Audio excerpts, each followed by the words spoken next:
আমার বক্তব্য যদি আমি বলতে পারি, তাহলে ইনশাআল্লাহ আমি তো বলেছি গণভোটে 4 কোটি 4.5 কোটি ভোট হ্যাঁ ভোটের পক্ষে রায় দিয়েছেন। আমি হলফ করে বলবো আমি 10 কোটি মানুষের সমর্থন নিয়ে আসবো আল্লাহর দ্বীনের পক্ষে। কিন্তু আমাকে জনগণের কাছে পৌঁছতে হবে। আমি জনগণের কাছে পৌঁছতে পারি না, এটা হচ্ছে আমার বড় সীমাবদ্ধতা। 100টা তসবির দানা একত্র করে কিসে? সুতা কেটে দিলে কি হয়? দানাগুলি ছড়ায় ছিটিয়ে পড়ে যায়। তো তেমনি আজকে ঐক্যবদ্ধ হওয়ার, ঐক্যবদ্ধ করার একটা মাত্র রশি হচ্ছে তাওহীদ লা ইলাহা ইল্লাল্লাহ। আপনি আমি নারী পুরুষ সাদা কালো লম্বা খাটো বেটে পাহাড়ি সমতল ভূমির সবাই মিলে একটা কথা বলবো যে আমরা আল্লাহর বিধান ছাড়া কারো বিধান মানি না, আল্লাহর হুকুম ছাড়া কারো হুকুম মানি না। আমাদের ন্যায় অন্যায়ের মানদণ্ড হবেন কে? আল্লাহ। আমাদের জীবন চলার পথে কোনটা করব কোনটা করব না, কোনটা গ্রহণ করব কোনটা বাদ দেব, কোনটা হালাল কোনটা হারাম, এটা মানদণ্ড হবে কি? কোরআন। এই মানদণ্ড কে হবেন? আল্লাহ। এই যে আল্লাহকে একমাত্র সিদ্ধান্তদাতা হিসেবে মেনে নেওয়া, এটার নামই হচ্ছে ইলাহ। আর এই অঙ্গীকারই হচ্ছে লা ইলাহা ইল্লাল্লাহ। আল্লাহ ছাড়া আমার জীবন পরিচালনার ক্ষেত্রে আমি কারো মানদণ্ড মানি না। কথা পরিষ্কার? এবারে বাস্তব জীবনে বুঝাই, না হলে এতক্ষণ তাত্ত্বিক থিওরিটিক্যাল কথা বললাম। এবার আমি বাস্তবে বুঝাই। ধরেন আপনি বিয়ে করতে বসছেন, এখন বিয়ে করার নীতি কি হবে? আল্লাহ কি বলেছেন?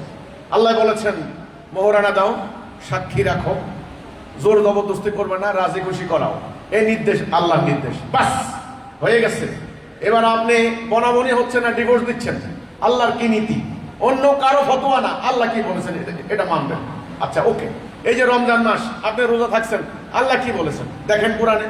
আল্লাহ বলেছেন সকাল থেকে মানে অর্থাৎ ওই যে সূর্য উদয়ের আগে থেকে সূর্যাস্ত পর্যন্ত পানাহার নিষিদ্ধ, হ্যাঁ, স্বামী স্ত্রী মেলামেশা নিষিদ্ধ। এই যে ব্যাপারগুলি, এগুলি আল্লাহর হুকুম, আল্লাহর বিধান, বাস। এবার কখন আপনি ভাঙতে পারেন? যদি আপনি সফরে থাকেন। সফরে থাকলে আপনার কষ্ট যেন না হয়, আল্লাহ বললেন আমি তোমাদেরকে কষ্ট দিতে চাই না, লা ইউকাল্লিফুল্লাহু নাফসান ইল্লা উসআহা। আমি তোমাদের উপরে আমি কোনো বোঝা চাপিয়ে দিতে চাই না যেটা তোমরা সহ্য করতে পারো না। আমি তোমাদের জন্য দিন প্রেরণ করেছি যেন তোমরা পরিশুদ্ধ হতে পারো, যেন তোমরা সহজ অবলম্বন করতে পারো, তোমরা যেন শয়তানের দাসত্ব না করো, ইবলিসের দাসত্ব না করো। এখন আপনি যেমন সফরে গেলেন, আল্লাহ বললেন সম ভাঙবে, পরবর্তীতে এই সংখ্যা পূরণ করে নেবে।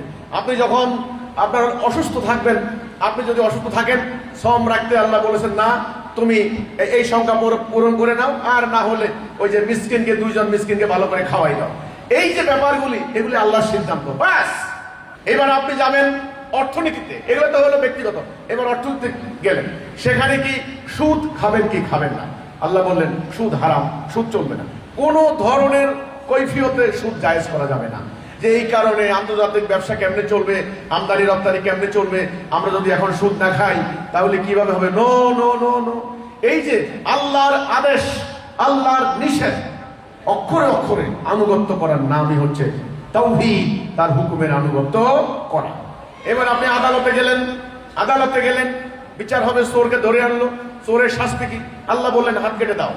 এখন কতটুকু কাটবেন কতটুকু কাটবেন না, তাকে মাফ করে দেবেন না তার অর্থদণ্ড দিবেন, সেটা আদালত দেখবে, ইসলামের আদালত দেখবে, সেটা হাতে কাজী সাহেব দেখবে। ওকে, কিন্তু আল্লাহর হুকুম বলবৎ করতেই হবে। এখন আপনি যদি বলেন, সিদ্ধান্ত নেন যে না, আধুনিক যুগে এই চোরের হাত কাটিয়ে দেওয়া এটা কোনো একটা আইন হলো, এটা অমানবিক, এটা এখন আর চলে না, পশ্চিমারা কি করবো, জাতিসংঘ কি করবো, মানবাধিকার হিউম্যান রাইটস ওরা কি করবো, না না এটা চলে না, আমরা 50 বছর জেল দিয়ে দিই। এই যে আপনি আল্লাহর সিদ্ধান্তটাকে বাদ দিয়া নিজে আরেকটা সিদ্ধান্ত খাড়া করে নেন, এটাই হলো শিরক, এটাই হলো কুফর, এটাই হলো দালালাহ।